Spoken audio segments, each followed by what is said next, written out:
Assalamu alaikum everyone.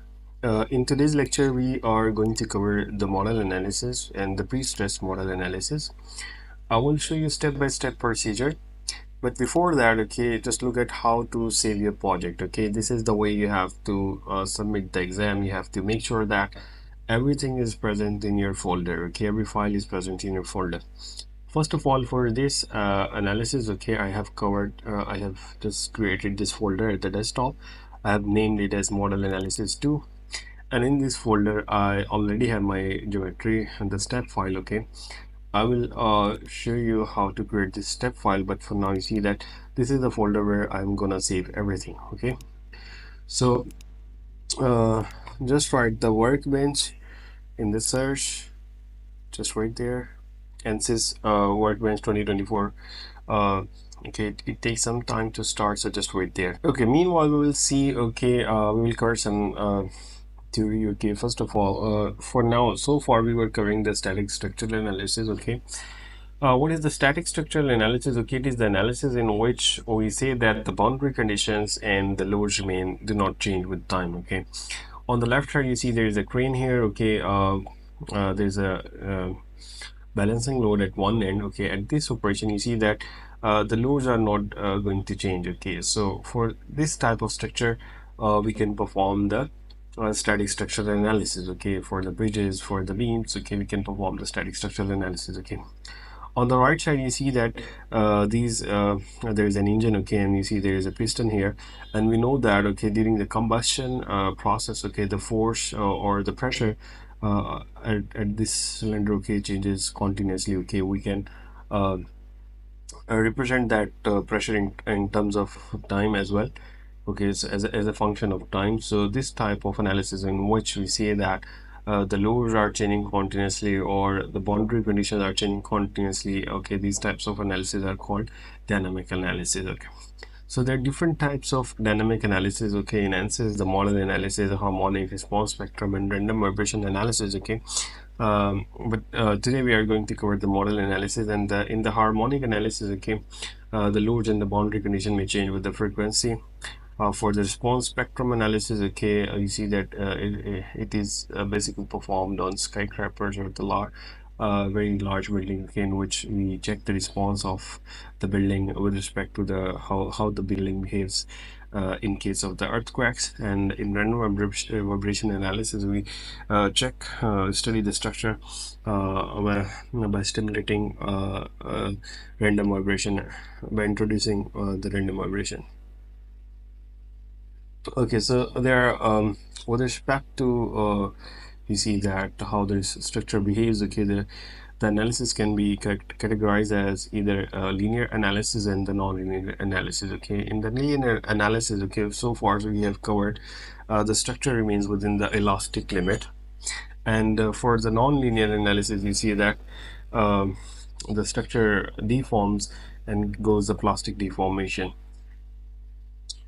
And we are going to cover the most simple dynamic analysis, which is basically you see that the model analysis. Okay, this type of analysis is the very basic analysis, and it's the first step in case of the dynamic analysis. Okay, for whatever analysis you perform, harmonic or whatever, first you have to perform this model analysis. Okay, there are two outcomes of this analysis. First one is the natural frequency of the system, and the second one is the with respect to that frequency, what is the mode shape of the system or the component.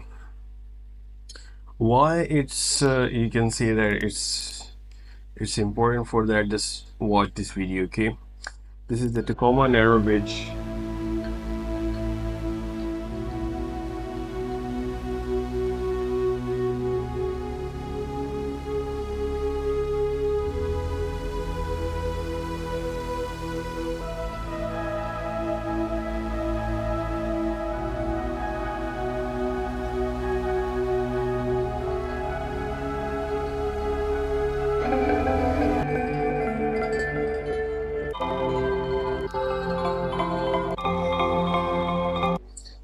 Okay, I hope you can see the response of this bridge in case of, okay, the wind has like generate the these strong vibrations in the bridge, okay, in the bridge span, and that basically resulted in catastrophic failure of that bridge. Okay, the bridge was built, just opened for the traffic in July 1940, and just after 3 months, okay, in November, the bridge collapsed. Okay, because the wind was so strong, the wind was strong, and that the load of the wind, okay, basically uh, um, caused the resonance in the building, in this bridge, and that resulted in the failure of the bridge. So I hope that you know about the resonance. Okay, you see there in the resonance, okay, what happens, the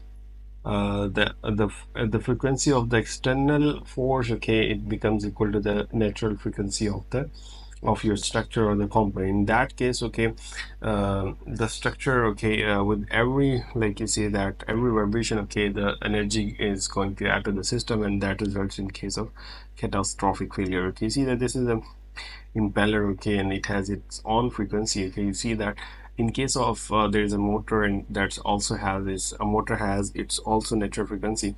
So if the natural frequency of the motor, okay, you see that is same as this impeller frequency, so that would result as a damage, or you see that the failure of the pump. And in this structure, you see that, okay, you see that there is a natural frequency of the whole system, and there you see that there is a connecting node here. Okay, what if you see that the frequency of the system, okay, coincides, okay, same as the natural frequency of this rod, okay, then what will happen, okay, that will eventually result in uh, you see that the failure of the structure. So that's why, okay, we need to perform the model analysis, okay, so that we can know, okay, the natural frequency of the system. So that's why it's the very basic analysis, the dynamic analysis we have to perform before going to further perform any other dynamic analysis. Okay, you see that, okay, so this analysis basically help us to determine how basically the structure responds to various types of loading, and to avoid harmful resonant vibrations. Okay, the outcome of this analysis is basically the natural frequency and the mode shape. There are two other factors, okay, which are going to we are going to evaluate. First one is the participation factor, and the second one is the effective mass. Okay, these two factors basically help us to determine, okay, which modes are the prominent mode. Okay, see that, because let's say we determine the 10 modes, okay, but not all of them going to be stimulate, or when we apply the forces, you see that. So so we are going to determine, these factors help us to determine the prominent mode, and how much mass, or the effective mass is, you can say that, is involved in that type of mode. Okay, so you just remember that, okay, for this modal analysis there is no excitation or loads are required, and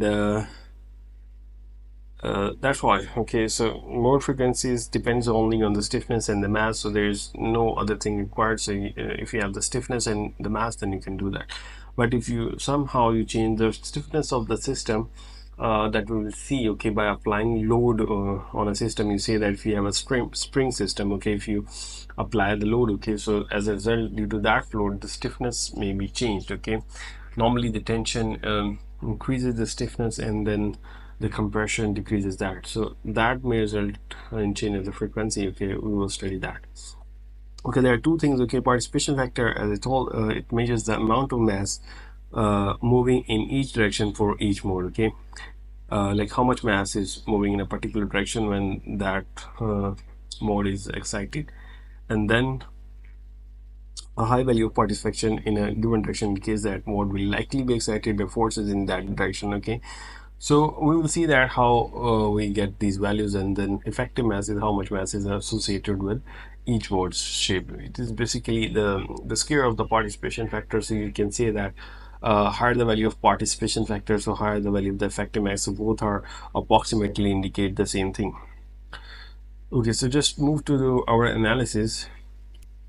Okay, so just, okay, for the simple model analysis, okay, you can go to the analysis system, just find, here is the model analysis, just select and drag it to your project schematic area. So here is it. Okay, I will keep the material same as default material, but for the geometry, I already have the geometry in my folder. So I would just right click here and go to import geometry and then browse that. Okay, you see that at the desktop I have this folder model analysis 2, and there is a step file here. Just remember that, okay, if there is step file you can just directly import it here from here. But if the IGES file, then you just need to open first the design modeler, you have to open, and then you may be able to you have to simplify the geometry and the topology, and then you need to generate that. Okay, so that's why that was a step file, so I can directly import it from the geometry, right click, and then I can import that. So just let's start the Ansys mechanical. Okay, so I have my model here. Okay, if you go to the geometry, okay, everything is fine. And then the beam default assignment is structure steel. Okay, that's fine. Okay, these are the properties of the structure steel. Okay, and then go to the mesh. Okay, right click, and then okay, let me generate the mesh here. Okay, so uh let me see there. Okay, the properties. Okay, you see there. Okay, the total mass is basically 5.22. Okay, these are the values. That's fine. Okay, the nodes here is 393 and the total elements are 40. Okay, that's fine. Okay, these are enough for this analysis. Okay, first of all, okay, let me treat this as a cantilever beam, or I can make it a fixed frame. Okay, so right click here, insert the fixed board. Okay, at this end, and the fixed board, apply, and then okay, that's fine. Okay, see that I haven't applied any load here. Okay, just applied the fixed board here. Okay, for the model analysis there is no need of you can see that there is no need to apply the load. Just right click here, sorry, you see that. And the other thing you need to notice is there the pre-stress is done. Okay, I haven't applied any forces before performing this model analysis. If you do that, then that would be called a pre-stress model analysis. Okay, so in the analysis setting, okay, I need to find the maximum number of modes here. So let's say that I will find the first 6 modes. So just right click, solve, and answer. Okay, so these are the 6 modes. Okay, you see that I have calculated these are the 6 natural frequencies. So just right click here, select all of these, right click, create mode shapes, and then select and evaluate all results. Okay, so this is our first mode. Okay, you see that, and this is the second mode, third mode, fourth mode, fifth, sixth. Okay, these are the different modes. And let me show you another thing. Okay, if I go to the solution information, okay, you can also read the values here, but just change from solver output to the participation factor summary. Okay, so you see that, okay, the participation for this frequency, you see that okay, 179.5. Okay, in this direction, okay, the value of the participation factor is higher. And so if you apply the forces in this direction, okay, there are more chances, okay, this mode will be excited. And you see that, okay, and how much this is the 3.23, the effective mass in this direction. Okay, you see that this has much higher value, okay, for the mode 1. And for the mode you can see that for the mode 2, okay, the value in the x direction, okay, this is higher. So if you apply the forces in this direction, okay, then this frequency, then this more is going to be likely that excited. Okay, and this is one. Okay, we have done that. And okay, so let's see that like how much have you evaluated enough mode. Okay, so you see that right here, the sum of the effective mass, okay, effective mass to the total mass. Okay, that's ratio is important. Okay, this value should be as close to 1. Okay, so that it means that we have evaluated enough mode. Okay, so this is 0.8, 0.86, so that's a good value. Okay, make sure that it's above 0.8, and it indicates that let me just okay, increase the number of modes here. Okay, then that would also we can see what will be the effect here.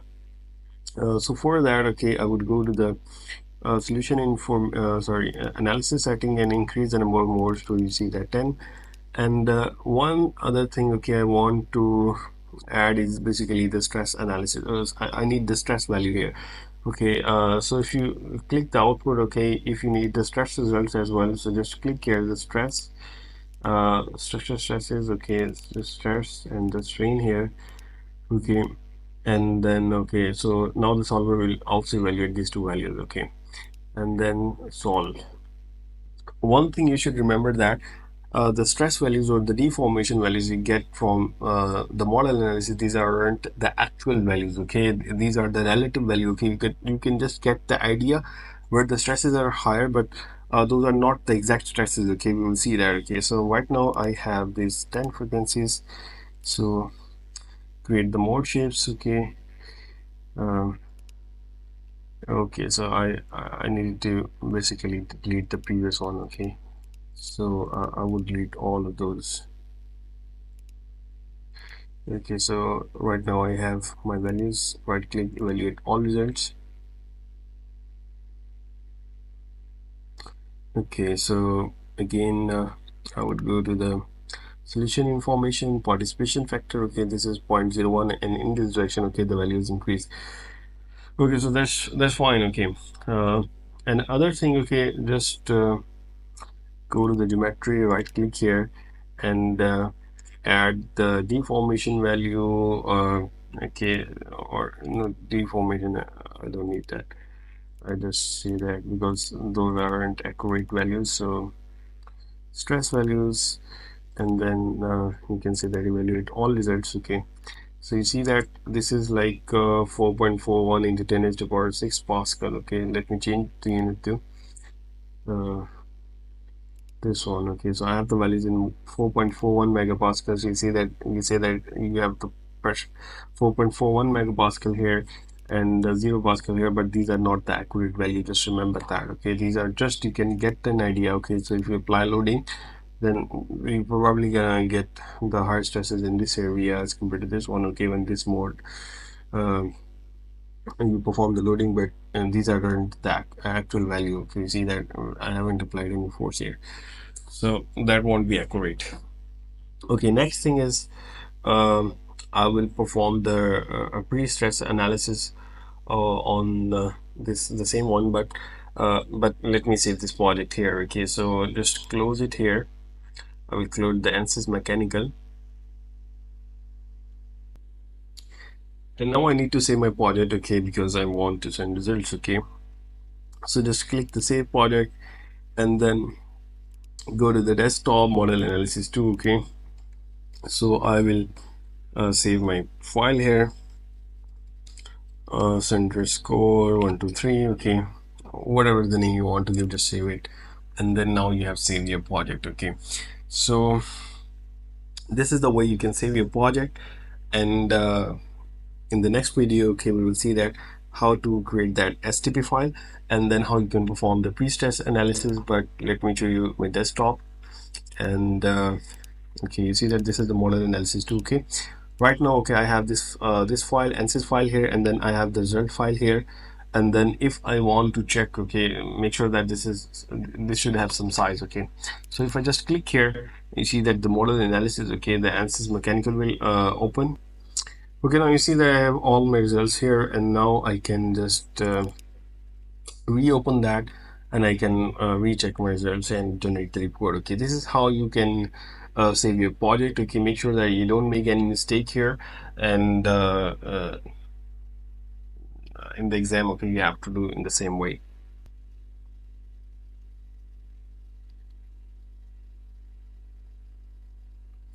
In this video, you might have seen some background noise. Okay, that's because I forgot my mouse. I forgot my mic in the class. Okay, so this just bear it with me. Okay, so these are my results, and then I can generate my report from here. Okay, I hope you have you got your what the model analysis is. Okay, in the next class or the next video, we are going to perform the pre-stress model analysis. Okay, thank you so much. Thank you.